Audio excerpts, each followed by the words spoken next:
Hi friends, അപ്പം ഇന്നത്തെ ഒരു പുതിയ വീഡിയോയിലേക്ക് എല്ലാവർക്കും സ്വാഗതം. അപ്പോൾ ഇന്ന് നമുക്കൊരു യാത്രയാണുള്ളത്. ഇപ്പോൾ രാത്രിയാണ്, നമ്മൾ കൊല്ലം റെയിൽവേ സ്റ്റേഷനിലാണ് ഇപ്പോൾ ഉള്ളത്. അപ്പം ഞങ്ങളിന്ന് 8 മണിയുടെ മലബാർ ട്രെയിനിൽ ഞങ്ങൾ കണ്ണൂരേക്ക് പോവുകയാണ് കേട്ടോ. കണ്ണൂർ ജില്ലയിലെ മുഴക്കുന്ന് എന്ന സ്ഥലത്തുള്ള മൃദംഗ ശൈലേശ്വരി ക്ഷേത്രത്തിലേക്കാണ് കേട്ടോ ഇന്നത്തെ നമ്മുടെ യാത്ര.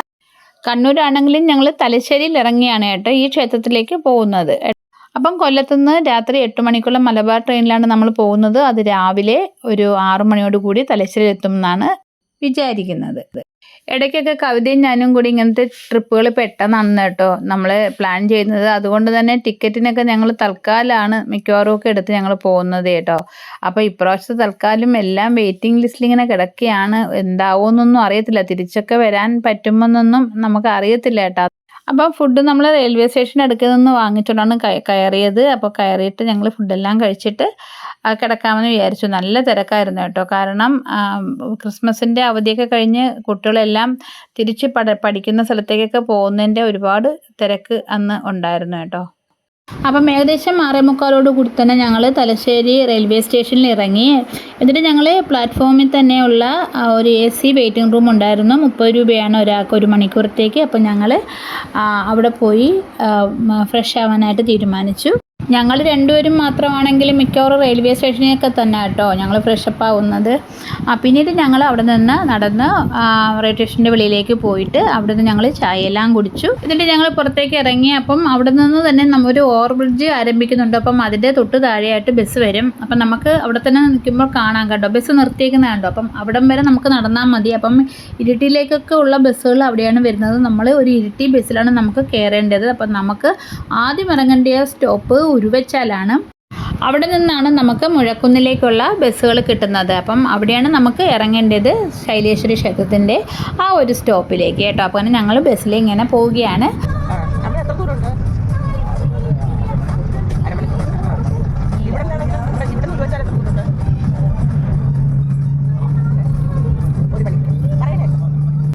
അപ്പം നമ്മളിപ്പം ഈ പോകുന്ന ഈ ഒരു ജംഗ്ഷൻ എന്ന് പറഞ്ഞാൽ കൂത്തുപറമ്പാണ്. ഈ കൂത്തുപറമ്പ് ജംഗ്ഷൻ എന്ന് വെച്ചാൽ ഇച്ചിരി വലിയൊരു ജംഗ്ഷനാണ് കേട്ടോ. അപ്പോൾ കൂത്തുപറമ്പിലെ രക്തസാക്ഷി മണ്ഡപമൊക്കെ നമുക്ക് കാണാനായിട്ട് സാധിക്കും. അതിനടുത്ത് തന്നെയാണ് കേട്ടോ ബസ് സ്റ്റാൻഡും വരുന്നത്. വലിയൊരു ബസ് സ്റ്റാൻഡാണ്. ഒട്ടുമിക്ക സ്ഥലത്തേക്കും നമുക്ക് ഇവിടെ നിന്നാൽ ബസ് കിട്ടും കേട്ടോ. അങ്ങനെ ഞങ്ങൾ ഉരുവച്ചാൽ വന്ന് ഇറങ്ങി അടുത്ത ബസ് കയറണം മുഴക്കുന്നിലേക്ക്. അപ്പം അതിനായിട്ട് ഞങ്ങൾ ചോദിച്ചപ്പോഴത്തേക്കും ഓപ്പോസിറ്റ് സൈഡിൽ കക്കയങ്ങാട് ശിവപുരം ആ ഒരു റൂട്ടിലേക്കുള്ള ബസ്സിലേക്കാണ് നമ്മൾ കയറേണ്ടത്. അതിൽ കക്കയങ്ങാടിലോട്ടുള്ള ബസ്സിലാണ് നമുക്ക് ഈ മുഴക്കുന്നിലേക്ക് ഇറങ്ങാനായിട്ട് സാധിക്കുന്നത്. അങ്ങനെ ഞങ്ങൾ മുഴക്കുന്നിലേക്കുള്ള ബസ് കാത്ത് ഞങ്ങൾ ആ ബസ് സ്റ്റോപ്പിൽ ഇരിക്കുകയാണ്. 10 മിനിറ്റ് ഇടവിട്ട് എപ്പോഴും ബസ്സുണ്ട്. അങ്ങനെ ബസ് വന്നു, ഞങ്ങൾ കയറി. ഏകദേശം ഒരു അരമണിക്കൂറിനകം തന്നെ നമുക്ക് മുഴക്കുന്നിലേക്ക് ഇറങ്ങാനായിട്ട് സാധിച്ചു. അപ്പോൾ അവിടെ വലിയൊരു ആർച്ചൊക്കെ ഉണ്ട്, അമ്പലത്തിൻ്റെ ഒരു ആർച്ചൊക്കെ ഉണ്ട്. അപ്പം അവിടെ നിന്നൊരു 5 മിനിറ്റ് നടക്കുമ്പോഴത്തേക്കും നമുക്ക് ഈ ക്ഷേത്രം കാണാനായിട്ട് സാധിക്കും. അപ്പോൾ ഇതാണ് കേട്ടോ അമ്പലത്തിൻ്റെ ആ ഒരു തുടക്കം, ആ ഒരു പോർഷൻ ആരംഭിക്കുന്നത് ഈ ഒരു ആർച്ചിൻ്റെ അകത്തൂടെ നമ്മൾ പോകുമ്പോഴാണ് കേട്ടോ. അപ്പം ഈ ക്ഷേത്രം എന്ന് പറഞ്ഞാൽ അത്ഭുതങ്ങളുടെ ദേവി എന്നാണ് നമ്മുടെ ഈ ഒരു മൃദംഗ ശൈലേശ്വരിയെ വിശേഷപ്പെടുത്തുന്നത് തന്നെ കേട്ടോ. പോർക്കലി ദേവി എന്നും അറിയപ്പെടുന്നുണ്ട് കേട്ടോ ദേവിയെ. ക്ഷിപ്രപ്രസാദിയാണ് കേട്ടോ ദേവി.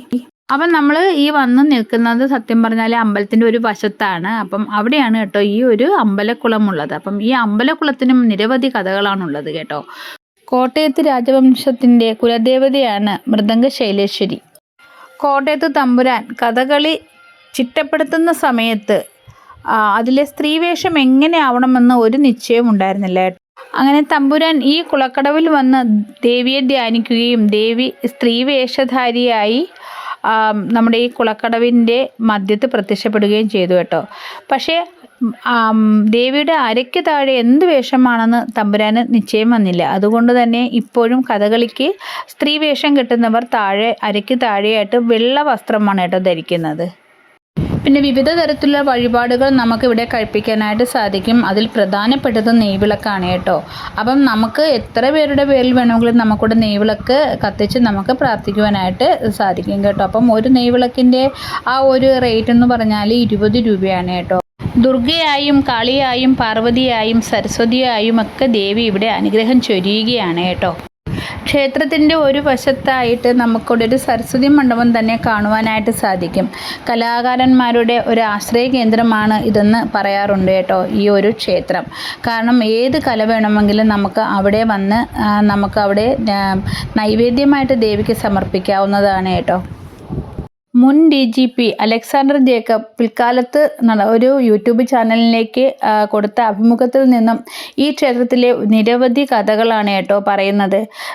പല പ്രാവശ്യം കള്ളന്മാരാൽ മോഷ്ടിക്കപ്പെട്ട ഈ ദേവിയുടെ വിഗ്രഹം പല കാരണങ്ങൾ കൊണ്ട് അവർ എടുക്കാതെ പോവുകയും അത് തിരികെ ക്ഷേത്രത്തിലേക്ക് തന്നെ കിട്ടുകയും ചെയ്തിരുന്നു.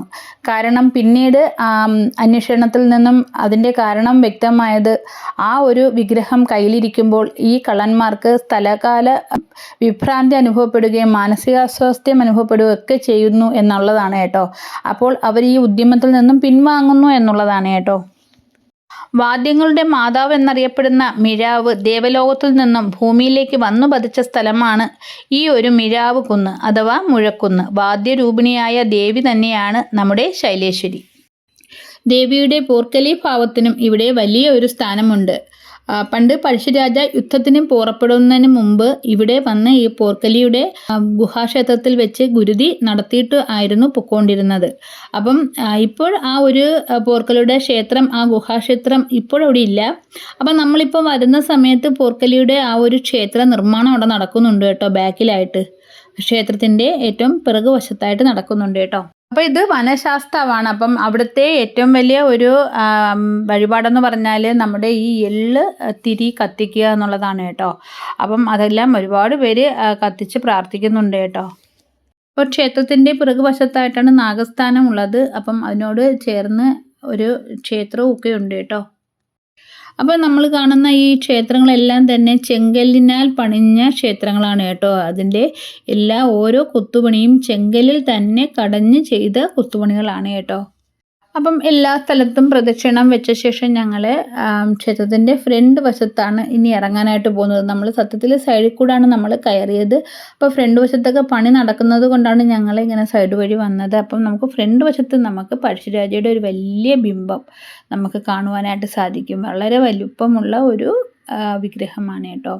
അപ്പം നമ്മൾ ഇനിയിപ്പം ഈ ക്ഷേത്രത്തിൽ നിന്നും ഇറങ്ങുകയാണ് കേട്ടോ. അപ്പം വീഡിയോ ഇവിടം വരെ ഉള്ളൂ. വീഡിയോ ഇഷ്ടമായി ലൈക്ക് ചെയ്യുക, കമൻറ്റ് ചെയ്യുക. അപ്പം ഈ ചാനൽ നിങ്ങൾ ഇതുവരെ സബ്സ്ക്രൈബ് ചെയ്തില്ലെങ്കിൽ തീർച്ചയായും സബ്സ്ക്രൈബ് ചെയ്യുക. അപ്പം നമുക്കിനി ഒരു പുതിയ വീഡിയോയിൽ കാണാം.